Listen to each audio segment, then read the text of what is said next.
కుమారుడికి ప్రభువు పేరట వచ్చేవాడు సర్వోన్నతమైన స్థలములు జయము. ప్రభువు పేరట వచ్చాడు స్తుతింపబడుగాక. పరలోకమందు సమాధానము సర్వోన్నతమైన స్థలములు మహిమ ఉండుగాక. దావీదు కుమారుడికి దావీదు కుమారుడికి దావీదు కుమారుడికి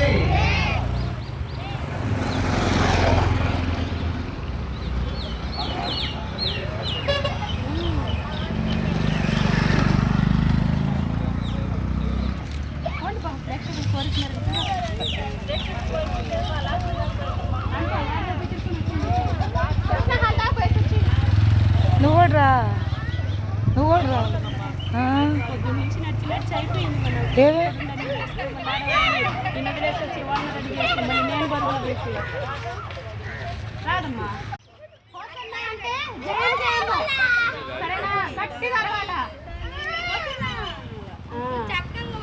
వ్యవసాయం గురించి చెప్పడానికి మనకు ఒక ఛాన్స్ వచ్చింది కాబట్టి గట్టిగా గొంతులు ఎంత ఉన్నాయి ఎంత గొంతులు